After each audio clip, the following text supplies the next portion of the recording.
Hi guys, it's Mr. Krieger. Today we're going to do a review of displaying data. You should print up the lesson that looks like this, and we'll go over it. It's important to keep in mind that you have to fully describe distributions, especially when they're asking you to describe a distribution. And describing a distribution fully means using those acronyms, and I'll write them a little larger because you might not be able to see them here. SOCS or CUS, where, it doesn't matter which one you talk about. SOCS is shape, outliers, center, or spread. CUS, center, unusual features, which is the outliers, shape, and spread. You got to mention all these things if you're looking to get full credit. You would use CUS to describe histograms, stem and leaf plots, box plots, dot plots. We'll take a look at a few of those examples here. So we'll do one example here. I think we might have seen this one in class a while back. This is a histogram of the distribution of lengths of words used in Shakespeare's plays. Basically, you have one-letter words, two-letter words, three-letter, one-letter words like I, two-letter words like to, to. And then there's very few 10, 11, and 12-letter words, but there are some, right? And if we're asked to describe this distribution, we have to talk about its center. So you could use the mean for the center or the median. Here, let's talk about the median. It's always easier to talk about a median when you look at a distribution like this. So we would say the median of word lengths, because you have to have context, word lengths in Shakespeare's plays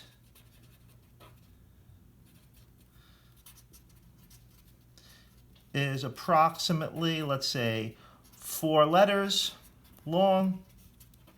Okay, so that talks about the center, the median. We'll talk about the center. Now we can talk about the shape.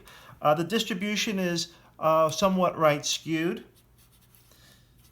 The distribution is right skewed. So that's talking about the shape. There don't seem to be any unusual features, but now something really, really important is the spread.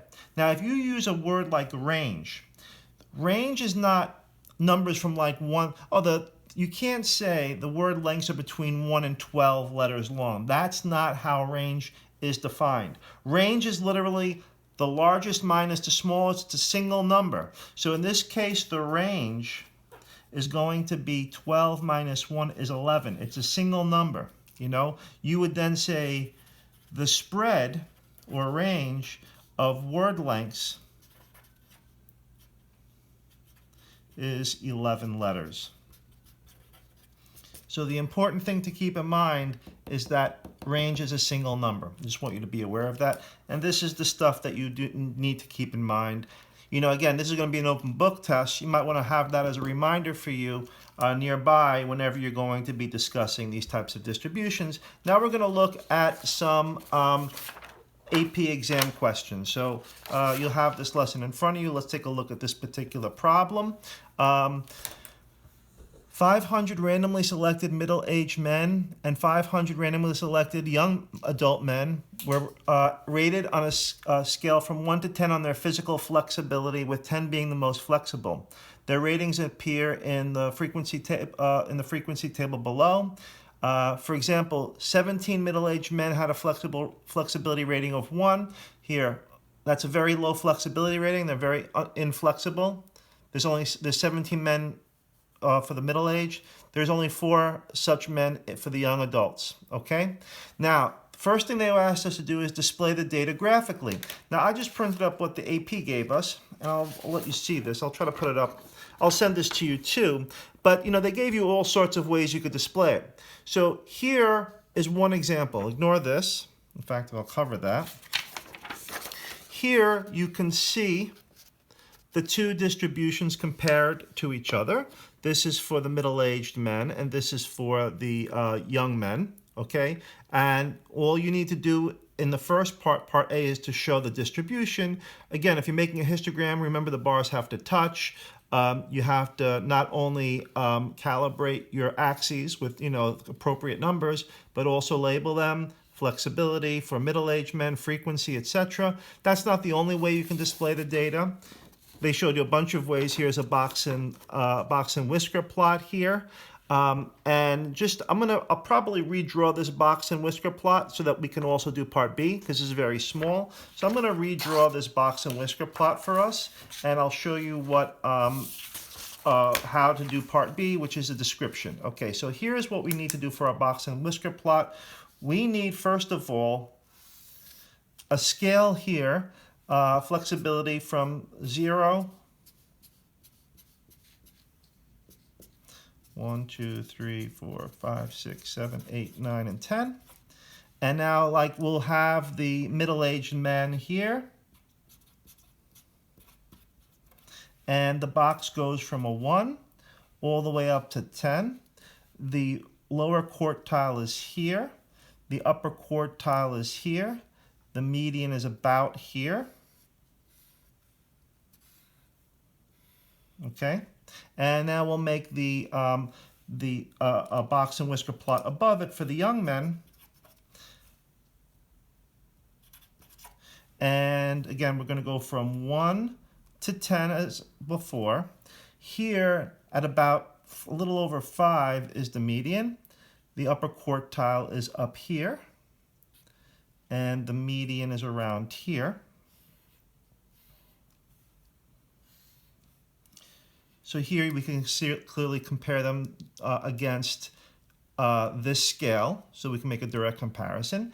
And the second part of the problem is asking us to, based on an examination of your graphical display, write a few sentences comparing the flexibility of middle-aged men with the flexibility of young men.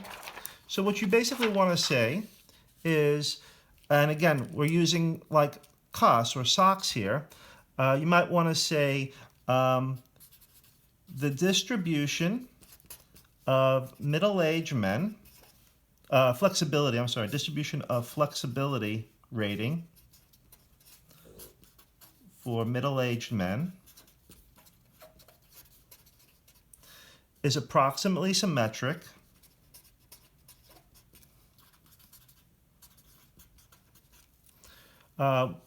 centered around 5.5 and a range of 9. Now you would say for young men,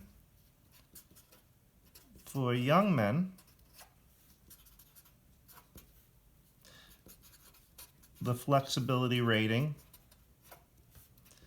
is, we could see for young men that there is a slight left skew, slightly left skewed, with a center around approximately 6.5 and a range of 9 also. You might want to add, there's quite a bit of variability for both distributions, but you could say that for young men generally have a higher flexibility rating than middle-aged men. Okay, so you need to really use, because we're comparing distributions, you need to use that, all of those things. You know, we didn't have any unusual features here, but this is what you need to describe. Okay, so that was one question. Let's go take a look at another question. Okay, so here, question number 2, it says, since Hill Valley High School eliminated the use of bells between classes, teachers have noticed that more students seem to be arriving to class a few minutes late. One teacher decided to collect data to determine whether the students' and teachers' watches were displaying the correct time. At exactly 12 noon, the teachers asked 9 randomly selected students and 9 randomly selected teachers to record the times on their watches to the nearest half minute. The order data shows minutes after 12 as positive values and minutes before 12 as negative values, as shown in this table. This is for students and teachers. And we're going to make a box plot first. So that's like what we just did. So I'm just going to draw you a quick thing of the box plot. it'll be useful to see. And again, we want to have a scale here for which to compare. So this is going to be 1, 2, 3, 4, 5 below, 1, 2, 3, 4, 5 above. We'll make this students here. And we're going from about -4. And right about here is the lower quartile. The median's at about 0. The upper quartile's at about 1, and it goes up to 5. So this is what the distribution looks like for students. And then we'll put the teachers here. And that goes from about -2 is the lowest value. And at about -1.5 is Q1. -1 is the median. 0 is the third quartile, and +0.5. So this is what this looks like. Okay, so this is the students' box plot, and this is the teacher's box plot. That's part A. All you had to do is show a display. Part B, based on these box plots, which of the two groups, students and teachers, tends to have watch times that are closer to the true time, and explain your choice. Now, here's the thing. The teachers have a much narrower band of times that are closer to the true time. Although the teachers' watches tend to be a little slow, the times are less variable. So they're more accurate because they're less variable. Okay, that's what you want to say for part B. Okay, for part C, it's asking the teacher wants to know whether individual students' watches tend to be set correctly.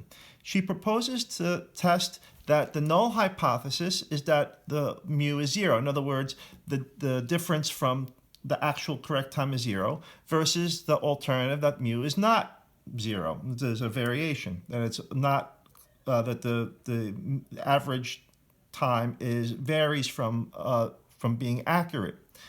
Okay. The question is this an appropriate pair of hypotheses to test to answer the teacher's questions? Explain why or why not. You don't have to carry out the test. Now, just by looking at this, by the way, we don't have a mean here. We could probably, I don't know if the mean was computed, but we don't have a mean. We do have a median, which is a good expression for a center. But when you look at this data, the mean or median is essentially, because this distribution is approximately symmetric with a mean approximately 0. I don't think you're going to find anything. But the fact of the matter is, even if there was some difference, there are such great variety from low to high that a low value practically cancels out a high value, and you're probably not finding anything here. It wouldn't be worth doing a hypothesis test on such a situation, especially given the fact that you have lots of variability, but a symmetric distribution around 0, you're not going to find anything here. You want to express that in your answer, and I'll be sending you the answer key that the AP provided with this as well when I provide you with the answer key for the homework. Okay, last question for us today. This one is going to show us a dot plot. Oh, before we do that, I wanted to tell you why I chose this problem to go over. You know, because we're doing this online test and it's not your normal test, I like the fact that they try to ask you a question about hypothesis testing. There were no calculations involved, and I was thinking that you should really be able to think through questions about hypothesis testing without actually having to compute values or run a test. Okay, so that's why I picked this problem. Now we're going to look at a problem here that involves a dot plot. I thought it might be worth going over. Let's take a look at the problem. Two parents have each built a toy catapult for use in a game at an elementary school fair. To play the game, students will attempt to launch ping pong balls from the catapults so that the balls land within a 5-centimeter band.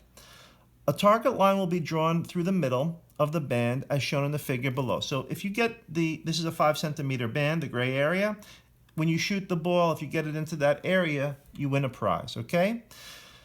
All points are equidistant from the launching location, which is this point right here. Okay, so again, if the ball lands in the shaded area, you win a prize. The parents have constructed 2 catapults according to slightly different plans. They want to test these catapults before building additional ones.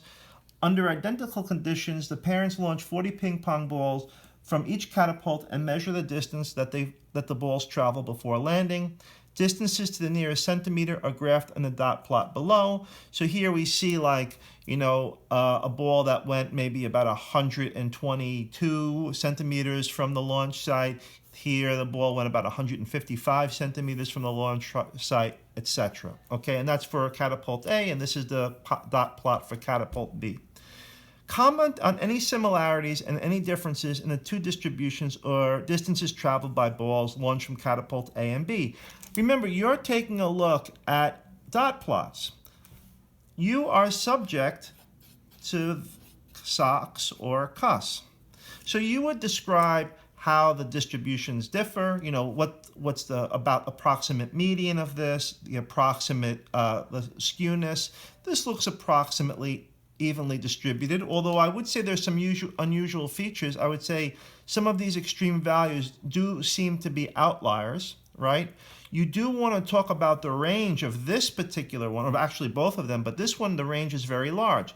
It's not between 122 and 155. That is not a range. The range is 155 minus 122, which is, I think, 33, right? The range for this distribution would be 33 centimeters, not from 122 to 155, right?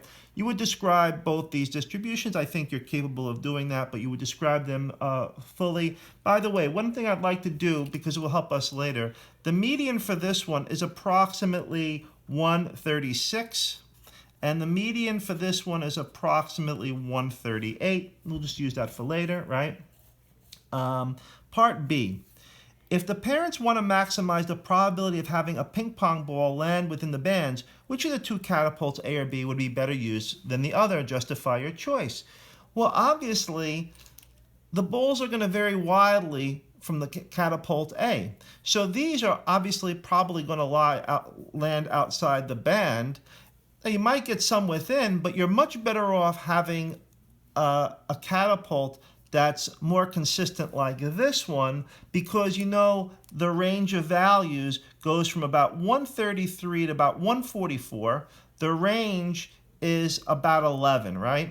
About 11. So at least your balls are going to be falling within 11 centimeters of each other as opposed to 30 something, okay? Finally, the last point, using the catapult that you chose in part B, and again, I would go with, say, pick catapult B. It says, how many centimeters from the target should you place the catapult? Well, you want to place the catapult so that you maximize the number of balls that go in there. If this is your sample, again, this is just one sample. The next 40 balls we launch might be different. But if I'm using this, I'm going to go right for the middle, 138. So for part C, I would place it 138 centimeters from the target band,